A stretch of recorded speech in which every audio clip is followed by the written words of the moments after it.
Futures trading involves risk and is not suitable for all investors. Content provided in this segment is meant for educational purposes and is not a solicitation to buy or sell commodities.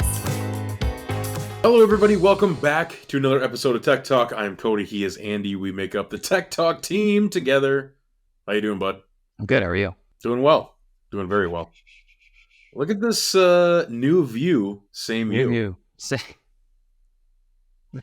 have a camera that will actually, it should track me. Hang on. See if it does it. Yep. There it goes. And then let me go back in. There it goes again. Dude, you're living in 2030.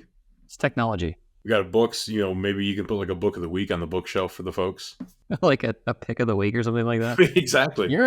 You're a fast reader if you're reading a book per week, but it's possible. That's very true. It's a good point. Do you have a favorite book? Are you reading a book right now? Oh, which one did I just finish? Sun Tzu, Art of War. I had to go through it a few different times because of the language barrier. So it took me a solid 2.5 months to read it because of all the intrinsic words that are in there that I had to actually look up because of the language switch. Yeah. But it's a good book. I would highly suggest it to anybody. It feels like a book you could read multiple times. And you've read it. Take something away every time. Yeah. Only once, but yes. I enjoy it. All right. Speaking of enjoying things, we have three. Before you do, here's the book I'm reading right now. You ready? Oh, I'm sorry. I did not ask you. I apologize. That's all right. It's called The Once and Future King. Okay. Excellent. It's got some weird time travel stuff going on though, so you better sit down and really think about it. One of the characters. We just started a new segment, did we? Yeah. Book of the week. Okay. Little book club. One of the characters travels. We all travel forward through time. The character travels from the end of time to the beginning of time. That. Everybody else is going this way. He's going this way. All right, book of the week. Book of the week. There you go. Once and Future King and Art of War. Get some. All right, here we go. We originally, when we were talking about this ahead of time, we didn't have any charts on request, but correct. I did actually have somebody call me yesterday, and ask about a specific chart and ask me my opinion about it. So I'm going to go out on a limb and say, technically, that's a request. We'll take it. We're taking it. This is Minnesota Dan. Asked me about spot butter and actually pointed something out. This is not something that I did necessarily, but pointed out that, if you go back to like the COVID low and you draw a big Fibonacci, it's you're talking 110. Yeah. So huge retracement of basically this former high of 350, right? All the way down. Where do we start to land? Super interesting that we're running into this traffic. I didn't even touch this. Look at this. Look at that. 33%. We've retraced that. He brought this up to draw the Fibonacci at these. No kidding. Can't make this stuff up. That's pretty cool. Give the people what they want. You just can't make this stuff up. Right. So, yeah, you're basically hugging up against this guy right here. So what I think is super interesting about today, this is today's session really is what prompted a lot of this weakness, right? Because we were a nickel lower-ish. But what I think is super interesting is that if you recall a few weeks ago, I think it was this week right here, this low of 261. Yeah, this was the week, I believe, we traded a boatload of cash. I think we set an all-time record. Right, 160 plus loads or something like that. It was nuts. Right. And so, we had a little bit of a bounce off of that, but now we're through that price. The fact that we're able to get through a price that traded so much volume is, I think, really supplements the breakout itself, right? If you break out on high volume, that always confirms the price action. Yeah. Or at least lends more credibility to it, right? And so, we got through this big price, this area where we traded huge volume, record volume for a week. And now we're through it. So I think you got to be super careful of spot butter. And this 33% retracement of this entire range of butter going back to 2020, I think that's also a pivotal level. So it's super interesting that we got to this point, huge volume, and you're getting up to a 30, a third retracing of this big move. The next stop would be, assuming we break through here, I got to think we run into a little bit of traffic, call it around here, right? There was all this noise. Let me just zoom in. Is it on 245? Yeah, so I already had this kind of this ellipse thing drawn. Let me just take this out just a hair. Oh, yeah. I already had this guy drawn, right? And so you had all this noise. That's about 245. If not, then the next, if we can't get any sort of material support there, then the next stop is really, again, look at what the halfway mark is here. All this noise, right? Super interesting that we're getting all this traffic at these Fibonacci retracement prices of the entire range of butter from COVID low to now, or the high. That'd be the low. That'd be what, November of? You're talking about basically this time last year. Yeah, roughly. right around Thanksgiving, your favorite holiday. There you go. Yeah. What's your favorite kind of pie? Cool. Speaking Pumpkin. of Thanksgiving, you like pumpkin? Do you put a big thing of whipped cream on there too, or just no? Always. You can't not, right? Fair enough. Disrespect it. I'm not disrespecting anybody's pie. Trust me. But just saying. All right. So anyways, yeah, I mean, you got into this traffic. Super interesting that this retracement level is here. Again, I didn't do this. This was Minnesota Dan, so we got to give him kudos. Pointing this one out. But this is, to me, that's it.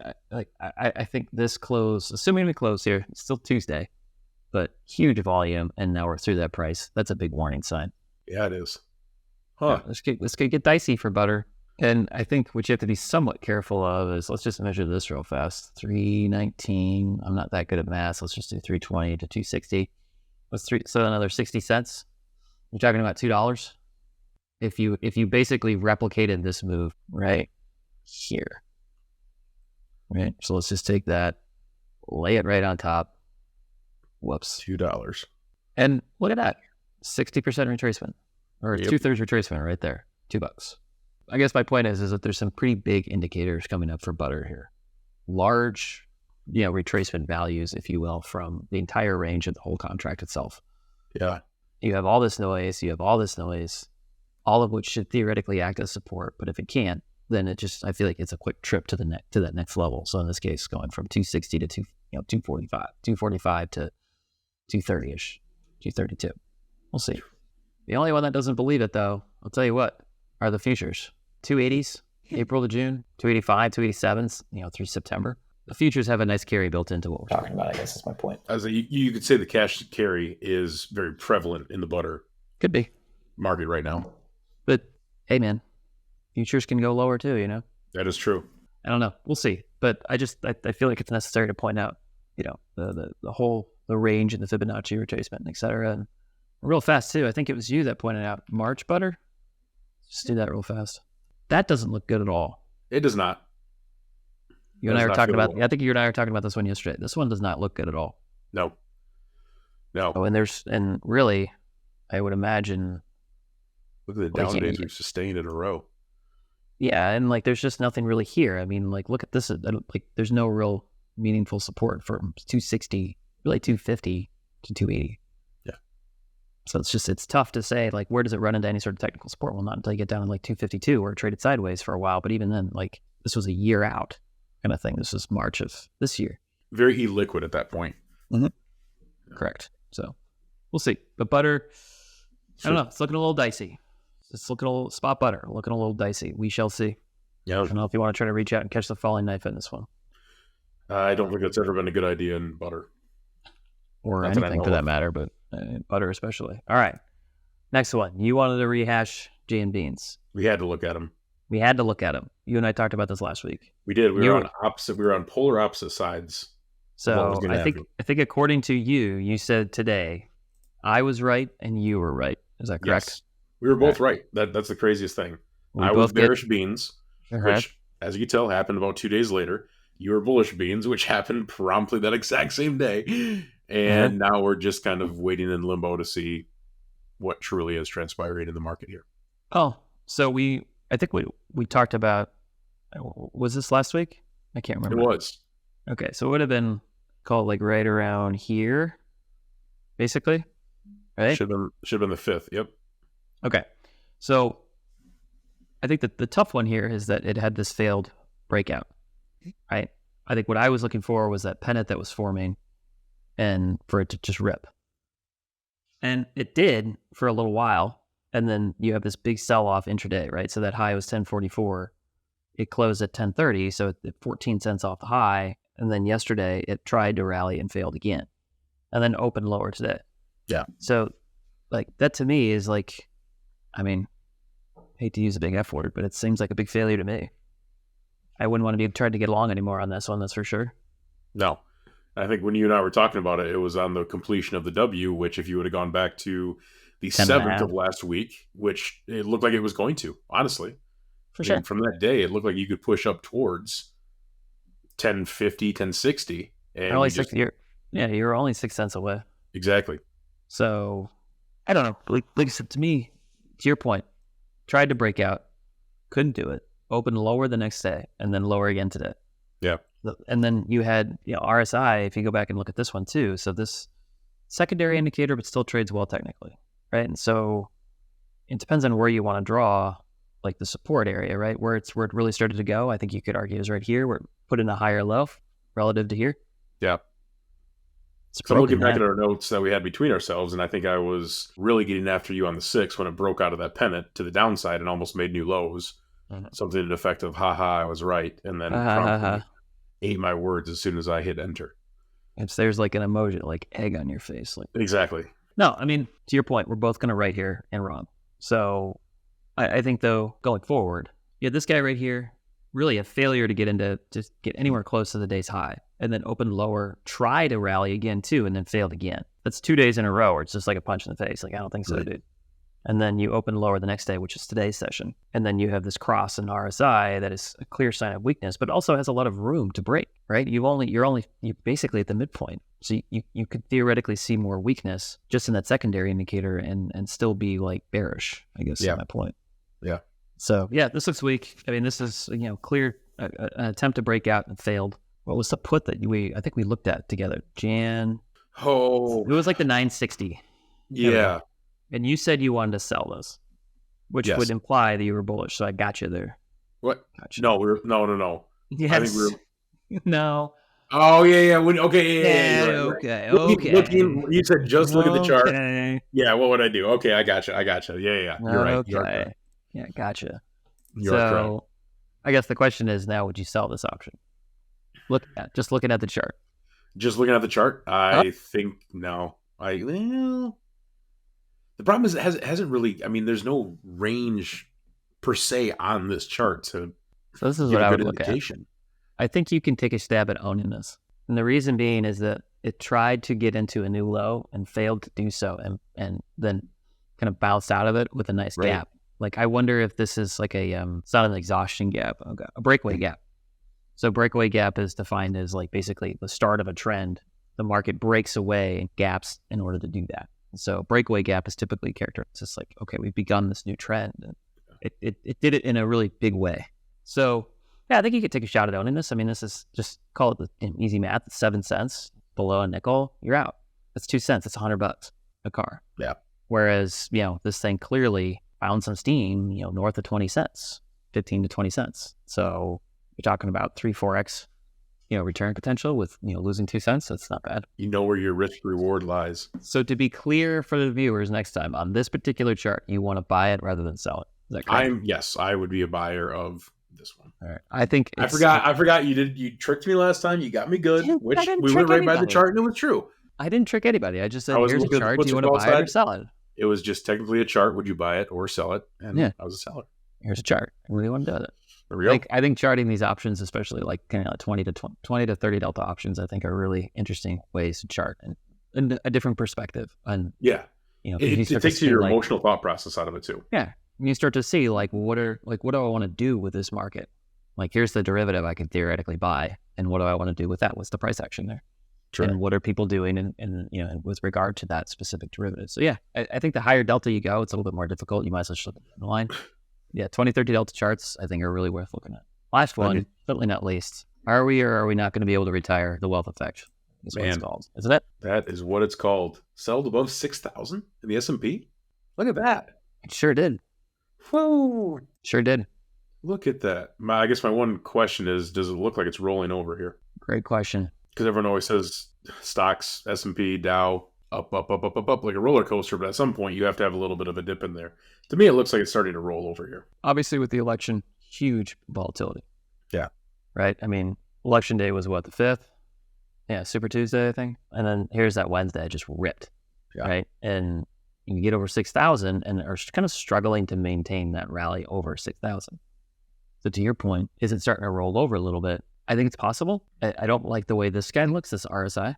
That's starting to roll over a little bit too. I think it would be super interesting to see what the money flow index here looks like too. So money flow is basically like, how the volume relative to down bars and up bars is, right? So if you have more volume on a down bar, it weighs that number. It weighs it more heavily. Yeah. Right? So that it slopes lower. So Money flow is kind of like indifferent here. It's not a great indication that we've got further strength, but it's also not a big indicator that the thing's just going to turn into a pig. But that unto itself could be bad news for the longs, right? And so to your point, we got over 6,000. I'm sure that was a big, like an emotional, like, it's 6,000. Here we go. We got over 6,000. I think the biggest indicator will be tomorrow's open. How do we open relative to this close here? Do we open lower and then start moving back below 6,000? If you do, probably trigger stops and you start to get a little bit of a sell-off. I would agree. I guess the question is, do you go back to 5,700, right? 5,800. What would be the next testing point? There you go. Yeah, I mean, it's certainly possible. Probably should move this down just a hair. Yeah, it's certainly possible. Let's take a look at this on a little bit bigger time frame. There's plenty of room for this thing to break and still be in an uptrend, right? I mean, just call it what it is. And so you could take this bad boy down into here and still be in an uptrend. Right, and what number is this? Hang on. Yeah. 5,800. Let me just widen this out for the viewers. So yeah, I mean, it certainly feels like it's possible. I don't know if I'd want to be getting overly short just yet, because remember, we just had this big election and the market liked it. For better or worse, I mean, it liked it.